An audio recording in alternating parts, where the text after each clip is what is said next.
আসসালামু আলাইকুম। আশা করছি সবাই ভালো আছেন। ট্যালেন্ট পুল চ্যানেলের পক্ষ থেকে সবাইকে স্বাগতম। প্রথম শ্রেণী থেকে পঞ্চম শ্রেণী পর্যন্ত সকল বিষয়ের সকল নমুনা প্রশ্ন পাওয়ার জন্য চ্যানেলটিকে সাবস্ক্রাইব করে পাশে থাকবেন। আজকে আমরা আলোচনা করব দ্বিতীয় প্রান্তিক মূল্যায়ন 2024-এর তৃতীয় শ্রেণীর বিজ্ঞান বিষয়ের নমুনা প্রশ্ন নিয়ে। সময় 2 ঘন্টা 30 মিনিট, পূর্ণমান 100। 100 মার্কের পরীক্ষা হবে। এক দাগে আসবে সংক্ষেপে উত্তর দাও। এখানে মোট 15টি প্রশ্ন আসবে, ছোট প্রশ্ন। 15টি প্রশ্নের উত্তর দিতে পারলে 30 নম্বর। কতে দেখো শক্তি কি? খতে টেলিভিশন চালানোর জন্য কোন শক্তি ব্যবহার করা হয়? এবং অবশ্যই কিন্তু তোমাদের দ্বিতীয় প্রান্তিক মূল্যায়নের যে সিলেবাস আছে তার মধ্যে থেকেই তোমাদের পরীক্ষায় আসবে। গতে দেখো আমরা কি কি কাজে বল প্রয়োগ করি? ঘতে স্পর্শ বল কাকে বলে? ওতে পানির 2টি উৎসের নাম লিখো। চতে লবণাক্ত পানি কাকে বলে? ছতে খরা কাকে বলে? বর্গীয় জতে হিউমাস কি? ঝতে বেলে মাটিতে জন্মে এমন 2টি ফসলের নাম লিখো। ইয়তে কোন ধরনের মাটি সবচেয়ে বেশি পানি ধারণ করতে পারে? টতে মানুষের শরীরে কত অংশ পানি?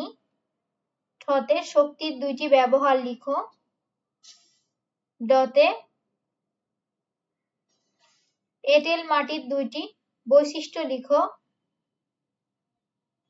মূর্ধন্যতে পানির 2টি ব্যবহার লিখো। এই 15টি প্রশ্নের উত্তর লিখতে পারলে তোমরা 30 নম্বর পাবে। 2 দাগে আসবে দেখো শূন্যস্থান পূরণ করো 12টি, মানে 12 নম্বর। 12টি শূন্যস্থান আছে, একটিতে 1 নম্বর করে। কতে আছে দেখো শব্দ এক ধরনের ড্যাশ। খতে বল প্রয়োগের ফলে বস্তুর ড্যাশ পরিবর্তন ঘটে। গতে চৌম্বকীয় বল একটি ড্যাশ বল। ঘতে পানির অপর নাম ড্যাশ। ওতে হিউমাস সাধারণত ড্যাশ রঙের হয়। চতে ড্যাশ মাটিতে সিম ভালো জন্মে। ছতে ড্যাশ মাটিতে ড্যাশ শক্তি বস্তুকে গরম রাখে। বর্গীয় জতে দোআঁশ মাটির রং ড্যাশ। ছতে বলে লাথি দেওয়া ড্যাশ বল।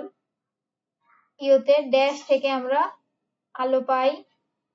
টতে পদার্থের ড্যাশ পরিবর্তনে বল প্রয়োজন। আর ঠতে নদী ড্যাশ পানির উৎস।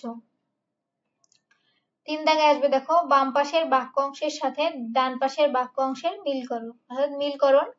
এখান থেকে ক দাগের সাথে এ পাশের কোনটি মিলে সেটি লিখবে। যেমন পুকুর কি হবে?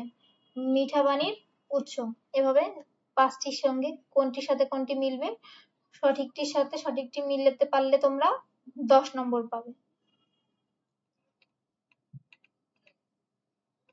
4 দাগে আসবে দেখো রচনামূলক প্রশ্নের উত্তর দাও, যে কোনো 6টি।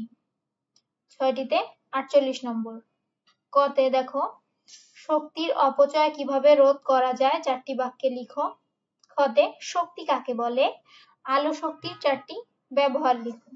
গতে বল প্রয়োগে বস্তুর আকার পরিবর্তন হয় 4টি বাক্যে লিখো।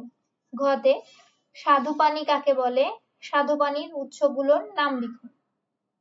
ওতে পানির গুরুত্ব সম্পর্কে 4টি বাক্য লিখো।